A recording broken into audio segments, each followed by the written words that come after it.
My fiancée said, "You'll have to think about getting a vasectomy. I'm not going to ruin my body for your children." I replied, "Interesting." Then she went to work. While she was gone, I canceled the wedding. I placed the ring on the table, along with a note, one that changed her life completely. I'm 32 years old, and until 3 days ago, I thought I knew the woman I was going to marry. Her name was Bethany. We'd been together for 4 years, engaged for 8 months. I'm a civil engineer, she's a brand consultant. We had the kind of relationship people called goals on social media: trips to Portugal, matching coffee mugs, a golden retriever named Walter. I wanted kids. Not immediately, but eventually. We talked about it early on, back when conversations were hypothetical and easy. She'd smiled, nodded, said something vague about "when the time is right." I took that as agreement. Looking back, I realized she never actually said yes. The cracks started showing about 6 weeks ago. Bethany began spending more time with her co-worker Vanessa, this sharp-dressed woman with opinions on everything. Suddenly Bethany was talking about body autonomy and societal expectations in ways that felt rehearsed. I didn't think much of it. People evolve. I tried to be supportive. Then came Tuesday morning. We were in the kitchen. I was making eggs. She was scrolling through her phone with coffee in hand. I mentioned my brother's pregnancy announcement. His wife was due in February, and said something casual about how excited I was to be an uncle, how I hoped we'd have that someday too. Bethany didn't look up from her screen. "You'll have to think about getting a vasectomy," she said, voice flat. "I'm not going to ruin my body for your children." I stopped mid-flip, spatula frozen over the pan. "What?" She finally looked at me, and her expression was cold, detached. "I've been doing a lot of thinking. Pregnancy destroys women's bodies. It's painful, it's disfiguring, and statistically, it's dangerous. I'm not doing that. If you want kids so badly, you can adopt. Or find someone else." "Your children," I repeated slowly. "Not our children. Mine." "Well, they'd be yours biologically," she said, like I was being pedantic. "I'd just be the incubator." "No thanks." I turned off the stove. My appetite was gone. "Bethany, we talked about this." "You knew I wanted." "I never agreed to anything," she interrupted. "You assumed. That's on you." The casual cruelty of it stunned me. For years, and I was just finding out that one of the biggest things we'd supposedly agreed on was a lie she'd let me believe. "So what exactly are you proposing?" I asked, keeping my voice level. She shrugged. "Like I said, vasectomy. Adoption if you're desperate. Or we don't have kids. Plenty of people don't. We'd have more freedom, more money." "Vanessa says." "I don't care what Vanessa says." Bethany's eyes narrowed. "Don't be dismissive. She's helped me see things clearly." "Clearly," I echoed. "Right." She stood, smoothing her blouse. "I have to get to work. Think about it. This is what's fair." She grabbed her purse, kissed my cheek like nothing had happened, and walked out. I stood in that kitchen for 10 minutes, staring at the half-cooked eggs. Then I called my buddy Aaron. "Dude," Aaron said when I finished explaining. "That's insane. Tell me I'm not overreacting." "You're not. She basically just said your dreams don't matter, and you should surgically eliminate them to make her comfortable. That's not compromise, that's control." I exhaled hard. "What do I do?" "Honestly, you know what you do." I did. I just didn't want to admit it yet. I spent the rest of the day calling vendors. The wedding was scheduled for April, 4 months away. We'd already paid deposits on the venue, the caterer, the photographer. I didn't care. I called every single one and explained there'd been a change of plans. Most were understanding. A few were annoyed. I lost about $6,000 between cancellation fees and non-refundable deposits. Worth every penny. The venue coordinator, Patricia, had been the hardest call. "Mr. Hayes, are you absolutely certain? We have a no-refund policy after the 6-month mark." "I understand. Cancel it anyway." "May I ask what happened?" "You two seemed so excited when you booked. Let's just say we discovered we want different things." She'd sighed. "I'm sorry. I hope you find what you're looking for." "Me too." By the time Bethany got home at 6, the apartment was quiet. I'd packed 2 suitcases, my clothes, my laptop, some books. I'd removed my name from the lease. We'd been month to month anyway. Walter was at Aaron's. The engagement ring sat in the center of the dining table, next to a handwritten note. I heard her keys in the door. "Babe," she called. "Why is it so dark in here?" I was sitting on the couch, hands folded. She flicked on the light and saw me. "What's going on?" she asked, frowning. Read the note, I said. She walked to the table slowly, suspicious. Picked up the paper. I watched her face as she read. Bethany, I've canceled the wedding. All of it. Venue, caterer, photographer, flowers. I've also moved out. My name is off the lease as of Friday. You told me this morning that you won't ruin your body for my children. And you're right. They would be my children, because clearly you never intended to be part of that future. You've known for 4 years what I wanted, and you let me believe we were on the same page. That's not a difference of opinion. That's deception. I don't want someone who sees having a family with me as some kind of personal sacrifice she's unwilling to make. I want a partner who actually wants the same life I do. You're not that person. The ring's yours if you want it. I don't. I hope Vanessa's advice keeps you warm. Bethany's hands started shaking. You canceled the wedding? Every bit of it. You can't just. Nathan, we can talk about this. I didn't mean, yes, you did. I stood up. You meant every word. And honestly, I think you felt this way for a while. You just finally said it out loud. Her eyes filled with tears. This is insane. You're throwing away 4 years over one conversation. One conversation where you told me my life goals don't matter and I should sterilize myself to accommodate you. Yeah, Bethany. That's enough. She dropped the note, rushed toward me. Nathan, please. I love you. We can work this out. I'll think about it.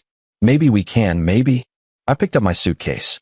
No, I'm not spending the next 5 years waiting for you to think about it while you resent me for wanting kids. I'm not doing this. Where are you going? Errands. Then I'll figure it out. Bethany's face twisted. The tears stopped. You're being selfish. You're punishing me because I won't destroy my body for you. I'm leaving because you lied to me for 4 years. There's a difference. She grabbed my arm. My mother's going to ask questions. My friends. Everyone's going to. Tell them whatever you want, I said, pulling free. Tell them I'm a monster. I don't care anymore. I left. She didn't follow me. The next 72 hours were a blur. I stayed at errands, fielded approximately 60 text messages from Bethany ranging from apologetic to furious, and ignored calls from her mother and 2 of her friends. Erin's girlfriend, Lauren, brought me coffee and asked if I was okay. Not even a little bit, I admitted. You did the right thing, Lauren said. For what it's worth. Doesn't feel like it. It will. Erin had set me up in his guest room. The walls were bare except for a single poster of some indie band I didn't recognize. I lay there the first night, staring at the ceiling, replaying every conversation Bethany and I had ever had about the future. How had I missed this? How had I been so blind? My phone buzzed constantly. Bethany's texts came in waves. Nathan, please. Can we just talk? You're overreacting. This is ridiculous. I can't believe you're doing this to me. Fine. Be that way. You were never mature enough for marriage anyway. I'm sorry. I didn't mean that. Please come home. I didn't respond to any of them. On Thursday afternoon, Bethany's best friend, Simone, called me. I almost didn't answer. Nathan, what the hell is going on? Simone demanded. Bethany's saying you just left. She's devastated. Did she tell you what she said to me? Silence. She said you two had a disagreement about kids. A disagreement, I repeated bitterly. She told me to get a vasectomy because she's not going to ruin her body for my children.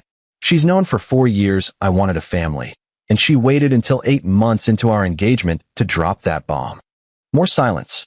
Then, oh, yeah. Nathan, look, I didn't know it was that bad. She made it sound like you were being unreasonable. I'm sure she did. For what it's worth, I think she's been listening to Vanessa too much. That woman's a lot. She got divorced last year and has this whole thing about men trapping women with kids. Not my problem anymore, I said. I hope Bethany figures it out. I really do. But I'm not waiting around for her to decide whether or not my dreams are worth considering. Simone sighed. I'm sorry. I really thought you two would make it. So did I.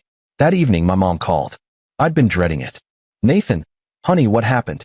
Bethany's mother called me in tears. I explained the situation as calmly as I could. When I finished, there was a long pause. Oh, sweetheart, Mom said quietly. I'm so sorry. You think I did the right thing? I think you did the only thing you could do. You can't build a life with someone who doesn't want the same life. Dad would have told me to try harder. Your father, she said carefully, stayed in a marriage where he and I wanted different things. And it made us both miserable for years before we figured it out. Don't be like us, Nathan. You're smarter than that. I hadn't expected that. Thanks, Mom. Go be happy. Find someone who actually deserves you. By Friday, word had spread. My brother called, supportive but shocked. A few mutual friends reached out, confused. I told them all the same thing.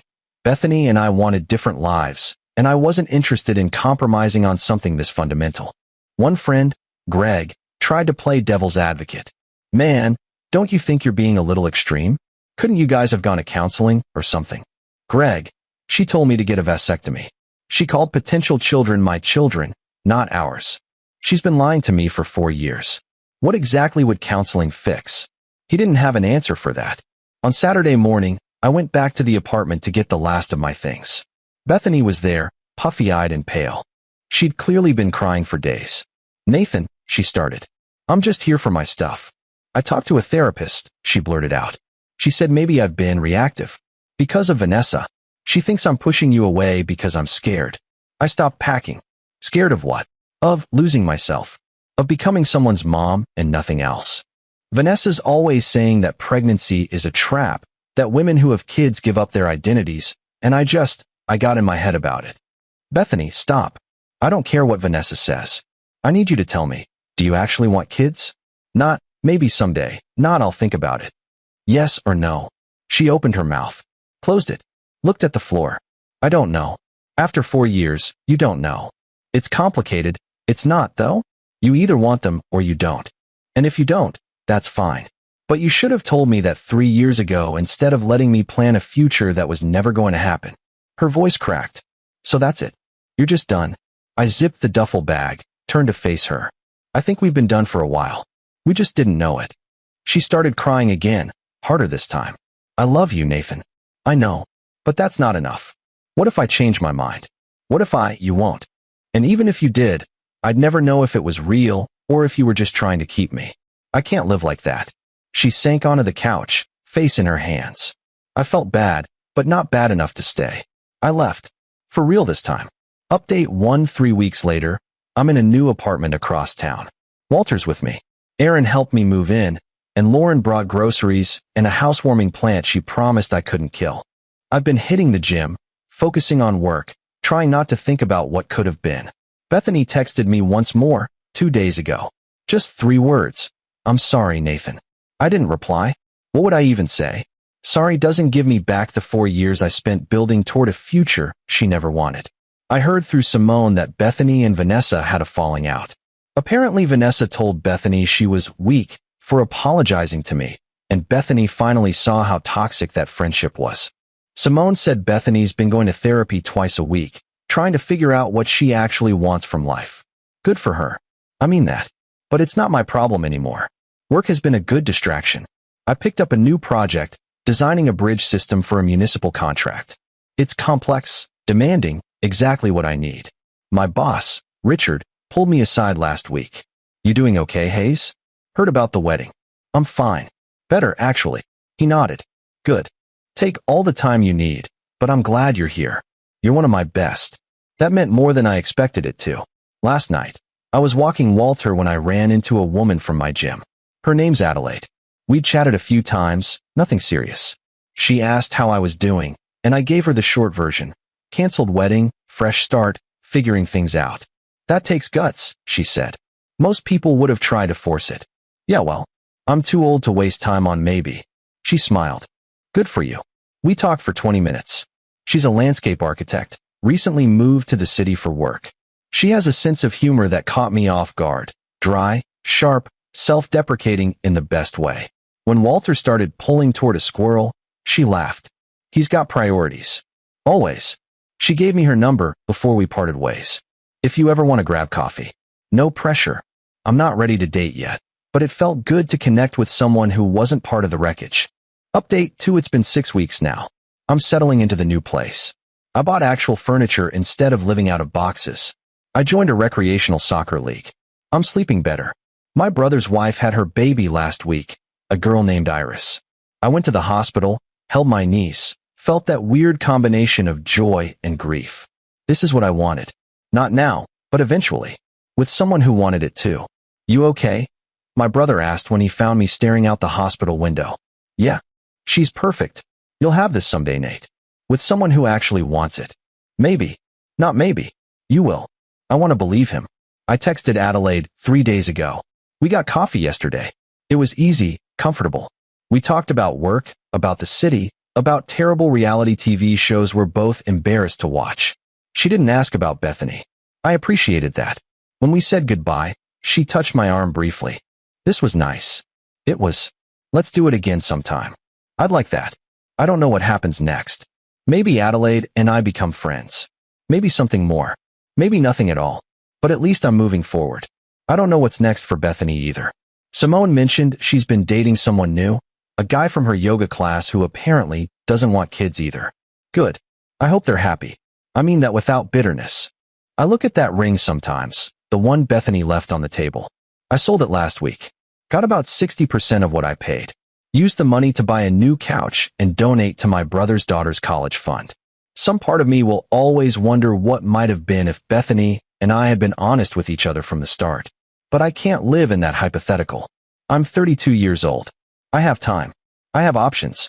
I have a dog who thinks I'm the greatest person alive and a niece who'll grow up knowing her uncle loves her. And honestly, that's enough for now. I'm not waiting for someone to decide if I'm worth choosing. Next time, I'll find someone who already knows.